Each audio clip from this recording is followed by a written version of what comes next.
Welcome to Innovative Brains. Today we will cover part 2 of Patent Amendment Rules 2024. Let's start. Seventh one is Amendment of Rules 56 Sub-Rule 4. In Rule 56 Sub-Rule 4 of the Old Patent Act 1970, the time allowed for a third party to file a notice of opposition to the grant of patent was 3 months from the date of publication of the grant of patent. With the new amendment, this time period has been reduced to 2 months. Summary of this amendment is, under Old Act, Patent Act 1970, opposition could be filed within 3 months, and according to new amendment, opposition must be filed within 2 months. This means that third parties now have a shorter window to challenge the grant of a patent. Next. Eighth one.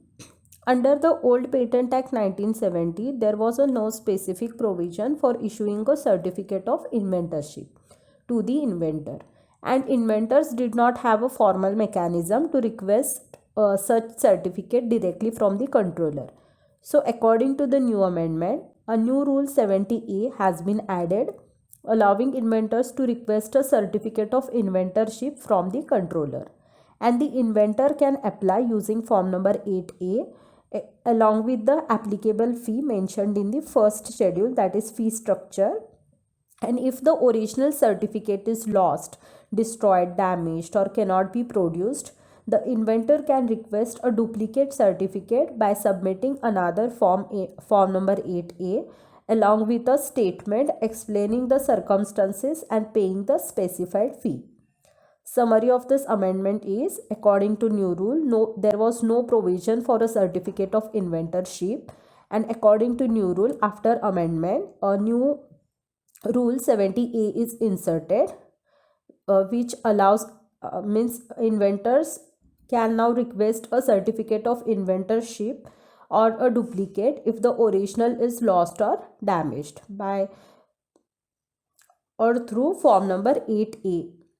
This amendment offers formal recognition of the inventor's contribution through an official certificate.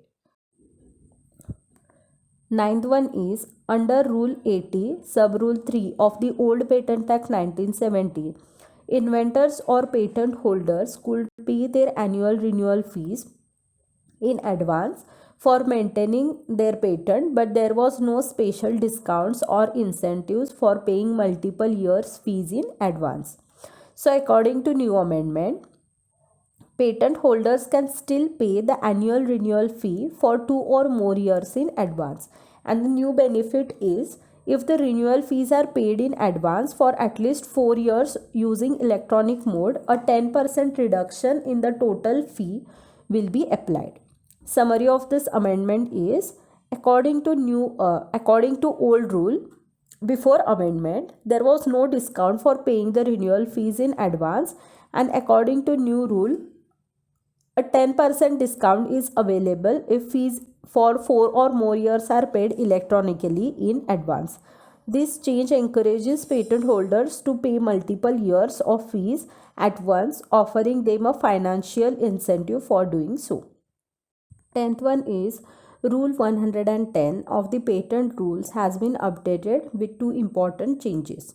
First one is updated reference to laws.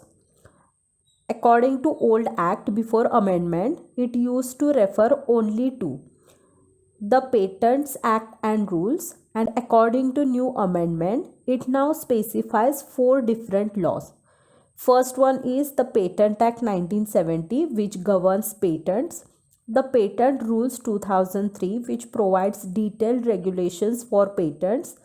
Third one is the Designs Act 2000, which governs industrial designs, and the Designs Rules 2001, which provides regulations for designs. This change means that the rule now covers both patents and designs. Second one is addition of design specification. So according to old rule before amendment, the rule only talked about patent specifications, which means the technical details of the patent. And according to new amendment, it now also includes design specifications, meaning it covers technical details for designs too, not just patents. In summary, these updates make the rule apply to both patents and industrial designs, whereas earlier it was focused only on patents. Next is 11. 11th one, change in Rule 131.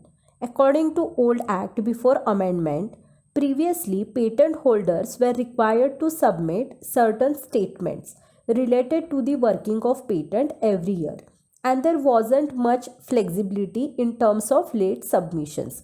So according to new amendment, updated Rule 131, now patent holders need to submit these statements once every 3 financial years instead of annually. And the first 3 year period starts from the financial year immediately after the patent is granted. These statements must be submitted within 6 months after the 3 year period ends. Extension or delay option. If the patent holder cannot submit the statement on time, they can request an extension of up to 3 months by filing form number 4. And the controller of patents has the authority to allow this extension or excuse the delay. In summary of this amendment, first one is frequency. Means submissions now happen once every 3 years instead of every year. Second one is deadline. Means the applicant must submit within 6 months after the 3 year period ends. Third one is flexibility. You can request a 3 month extension if needed by filing a form number 4. 12th one, change in Rule 137. According to old Act before amendment, Rule 137 allowed for some flexibility by giving the controller of patents the power to relax certain rules or deadlines in special cases. This is called condonation of delay or extension of time.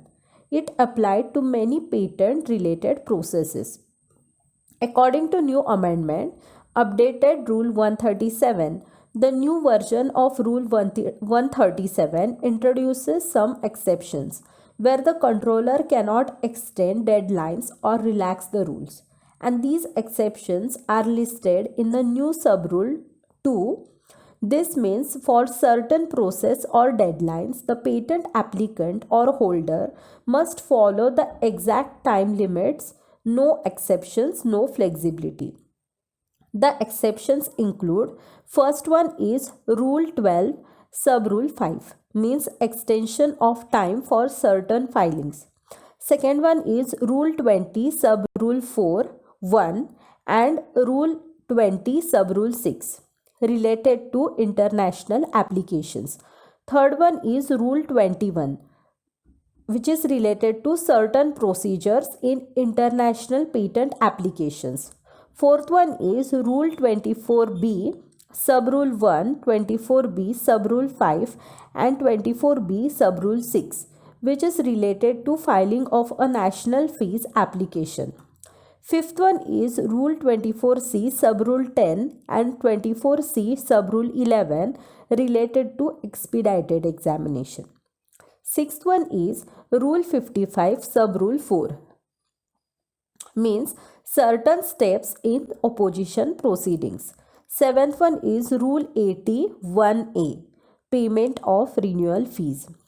Eighth one, Rule 130 Subrule 1 and 130 Subrule 2, submission of specific forms or documents. And last one, ninth one, Rule 131 Subrule 2, that is statements regarding working of the patent. In summary, according to or before amendment, the controller could extend deadlines or give extra time for many procedures. And according to new rule, now there are specific cases where the controller cannot grant extra time or relax the rules. These cases are related to key deadlines for things like international applications, expedited examination, opposition proceedings and renewal fees. And the update makes it clear that for these specific processes, strict timelines must be followed with no flexibility. And last one is 13, change in rule 138. Before amendment, earlier the controller of patents had the power to extend time limits or condone excuse delays, but there were restrictions on how much time could be extended and how many times this could be done. The rules were not as clearly defined. But according to new amendment, updated rule 138, the updated rule now makes it clear that first one is extension period. The controller can extend the time for doing any action or condone a delay for up to 6 months. Second one is form number 4 requirement. To request this extension, the applicant must submit form number 4 before the 6-month period ends. Third one is unlimited request. You can request an extension multiple times within the 6-month period, meaning there's flexibility to ask for more time as long as the request is made within the allowed period. In summary of this amendment, first one, according to old rule, time extensions or condoning delays were allowed, but the rules around this weren't as clear. According to new rule, now time extensions can be requested for up to 6 months using form number 4, and you can make multiple requests for extensions as long as each request is made before the 6 months expire. This gives applicants more clarity and flexibility in managing deadlines.